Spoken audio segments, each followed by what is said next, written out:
You're safe here now. Wherever you are, however you found your way to this moment, breathe. This story is not here to judge you, it's here to understand you. What we're about to explore may feel familiar, maybe not in words, but in feeling, in the quiet pang beneath your chest, in the cold flicker behind a smile, in the invisible war you never speak of.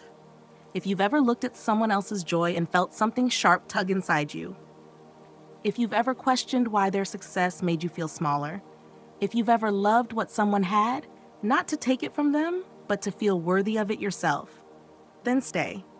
This story is for you. This is the story of envy. Not the green-eyed monster you've been warned about. Not the cliche, but the truth. The lonely, aching truth of wanting what you think will finally make you enough. And if you find something in this story that echoes your own, consider subscribing, not just to the channel, but to your own healing. We make stories like this every week for minds like yours, minds that wander, wonder, and feel too much. You're not too much here. Close your eyes if you'd like. Let's begin. I wasn't born cruel. I was born invisible. In rooms filled with light, I was the shadow behind the applause. The extra chair no one noticed. The untagged friend. The afterthought. It started early, on playgrounds and in kitchens and between the lines of things never said. I wasn't disliked. I was simply less. Less shiny, less chosen, less important. And then I saw her. Not her name, not her hair, but the way people changed around her. They leaned in. They remembered her birthday. They laughed louder at her jokes. And for the first time, I felt something twist inside me.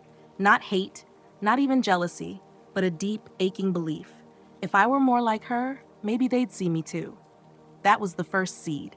Envy doesn't scream. It whispers. It studies. It waits. It doesn't want to destroy. It wants to become. I didn't want to take her joy. I wanted to understand it. I wanted to feel what it was like to be adored like that. And in wanting it, I began to lose myself. I started mirroring. The way she spoke, the way she laughed, the way she walked into a room like the room had been waiting for her. It wasn't imitation. It was survival. Because if the world only loves a certain kind of light, what choice do you have but to chase it? But the more I mirrored her shine, the more I felt like a ghost inside myself. That's the thing no one tells you about envy. It doesn't just hunger for what others have, it eats away at the little you had to begin with. You begin to measure your worth by the reflection in someone else's eyes. And if they don't look at you the way they look at them, you shrink, a little each time. And then resentment grows, not against them, but against yourself, for not being enough as you are, for needing to borrow someone else's glow just to feel seen. You start to hate the person in the mirror, not because they're bad, but because they're not them. And that's when envy turns poisonous, not because it wants to harm others, but because it's already harming you. There was a night I remember clearly. I was alone, scrolling through a feed full of perfect lives, engagements, careers, vacations, smiles too wide to be faked, and I cried, not because I hated them, but because I couldn't understand why their happiness felt like evidence of my failure. As if every post was proof that I had fallen behind in a race no one told me I was running. I whispered to myself, what's wrong with me? And in that moment, envy wrapped its arms around me like a comfort I didn't ask for. It didn't feel evil. It felt honest. It said, you're not enough, but if you had what they have, you would be. And for a second, I believed it. But here's the truth you uncover in the quiet. You can never steal someone's sunlight and expect it to warm your soul. What's borrowed won't heal you. What's copied won't fulfill you. What's envied won't make you whole. You must return to yourself. You must grieve the parts you abandoned just to feel closer to someone else's light. And then slowly you learn to build your own. It won't be loud, it won't be praised. Not at first, but it will be yours. And in that, there is peace. When you live as I do, you begin to notice patterns in people. Envy rarely enters through the front door. It slips in like a draft, quiet, cold, and barely noticeable, until you can't feel anything else. It settles in places no one checks. In the half-second pause before you clap for someone's success. In the ache behind a smile when you say, I'm so happy for you, and almost mean it. In the way your voice lifts just enough to pretend you're unaffected. But inside, something twists. Not because you want them to fall, but because you want to rise, and you don't know how. So you tell yourself stories to soften the sting. They must have had help. They don't deserve it. It's not as great as it looks. You do this not to harm them, but to protect whatever small sense of worth you've managed to hold on to. Envy makes even your own heart feel unsafe to sit with. I saw it most in moments of stillness, not during chaos, but during quiet. It's in the silence after a friend shares good news, and you hesitate. In the emptiness of your own room, while someone else's laughter echoes in your ears from down the hall. It's not that you begrudge their joy, it's that you wonder if you'll ever feel it too. It's painful to admit that someone else's happiness could feel like a wound, but that is envy's true cruelty. It doesn't rage, it whispers. You're falling behind, you don't matter, you're being forgotten, and slowly that whisper becomes a belief. I remember the day I realized I was losing myself to it. I was looking at someone I once loved, really loved, and all I could think was, how did you get that life? It wasn't a question. It was an accusation. That's when I knew envy had become my lens. I no longer saw people as whole. I saw them as proof of what I wasn't. And when you see the world that way, even the beauty starts to feel like betrayal. But here's what envy fears you discovering. There is no prize. There is no finish line. No one wins this game because it was never meant to be played. Your story was never meant to be compared, only understood, only lived. You weren't meant to be a version of someone else. You were meant to be a home for you. And that's what I lost sight of. Until the day I asked myself, what if I stopped reaching for what they have and started learning how to love what I already hold? It didn't silence envy overnight, but it made it smaller, manageable. A voice I could meet with compassion instead of shame. I wish I could tell you I buried envy and walked away clean. But that's not how it works. You don't kill envy. You learn to live with it, to notice it, to soften around it. Envy is not a monster. It is a mirror. And when I stopped fighting it, when I leaned in and asked what it needed, it told me something I wasn't ready to hear. I'm afraid. Afraid I'll never be good enough. Afraid I'll never be chosen. Afraid that if the world only ever rewards those who shine brightest, then what about those of us still learning how to glow? I realized then that envy had never been my enemy. It was my sadness in disguise, my loneliness, dressed up in jealousy, my longing, wearing someone else's face. And for the first time, I didn't push it away. I let it sit with me, not to fester, but to be seen. Because here's the truth. Envy doesn't always point to what you hate. It points to what you hunger for. And that hunger isn't shameful. It's sacred. It's your soul saying, I want more of that. I want to feel that free, that loved, that alive. The danger is not in wanting. The danger is in believing that someone else's light dims your own. But light is not a scarce resource. It is endless. So long as you stop cupping your hands around someone else's flame and start tending to your own. And so I began a quiet practice. Whenever envy stirred in my chest, I didn't scold it. I asked it a question. What is this really about? Sometimes it led me to grief, sometimes to old dreams I had buried, and sometimes it led me to joy. Because on the other side of envy, if you follow the thread all the way through, you find desire, you find what matters. And that is the gift envy hides in its clenched fists, a map to what you're too afraid to name. I once envied a man who spoke with such quiet confidence, it silenced the room. He didn't shout, he didn't boast, but when he spoke, people leaned in, and I burned. And I burned inside, not because he had something I didn't, but because I believed I never could. That's the poison envy pours into your ear.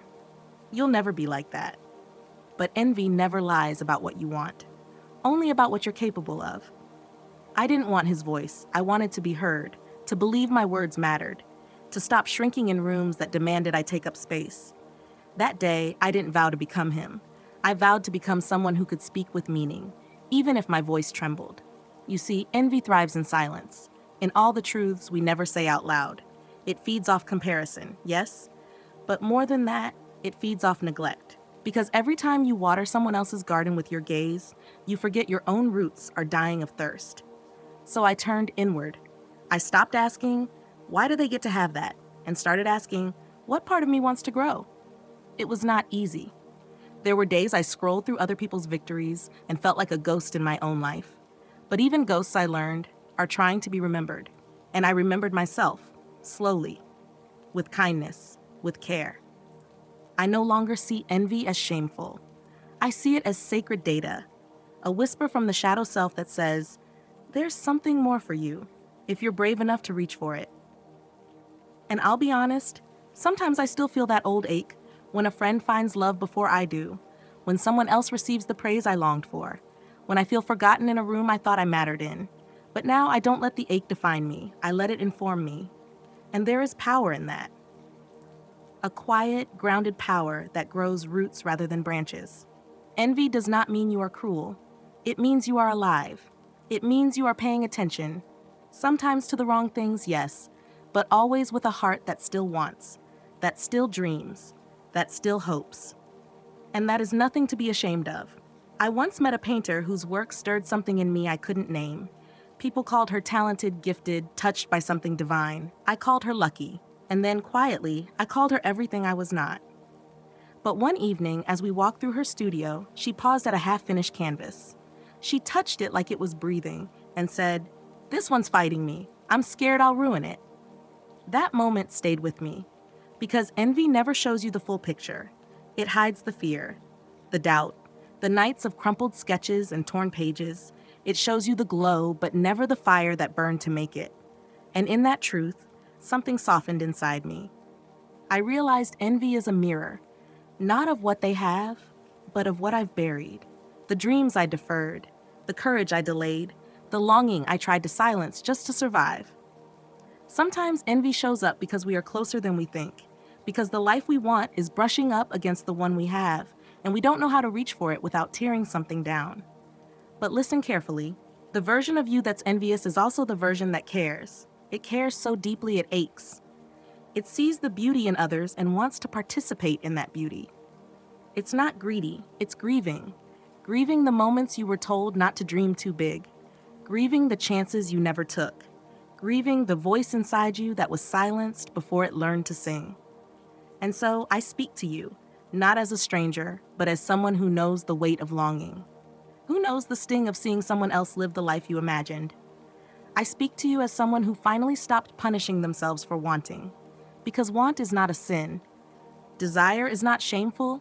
Longing is not weakness. It is the beginning of becoming. And envy, when listened to gently, is an invitation, a compass, a quiet, aching map back to yourself. There is a truth most people never tell you. Sometimes, envy is a sign you're finally waking up. Waking up to your potential, to the dreams that never really left you, to the life that still wants to be lived through you. But before you can reach for it, envy stands in your way, not as a wall, but as a test. A whisper, "Are you brave enough to look beneath me?" Because when you do, you'll find something ancient, something fragile, something childlike. A memory, maybe, of when you first wanted to dance but felt awkward in your skin. Of when you first wanted to speak but were told to quiet down. Of when you created something just to share your soul, and it was mocked, dismissed, or ignored. That's where I live. Not in hatred, not in malice, but in the wounds you wrapped silence around. And those wounds fester. Not because you are broken, but because you were never allowed to bloom. To heal envy is not to suppress it. It is to sit with it, like a shy creature in the corner of a room, and say, "Tell me what you need." And it might whisper back, "I need to try again. I need to be seen. I need to believe it's not too late." Because it's not. There is time. There is always time for the soul to reawaken. There is time to create not from comparison, but from joy. Time to live not to prove, but to feel. Time to trade resentment for reverence. To let go of measuring sticks and pick up brushes, notebooks, blueprints, whatever tools speak to your aliveness. Do not fear me anymore. I was never here to ruin you. I was here to remind you, to call you back to your path, to light the way with borrowed sparks until you remembered you could burn on your own. So here we are, you and I, not as enemies, but as long-lost travelers who finally paused long enough to speak.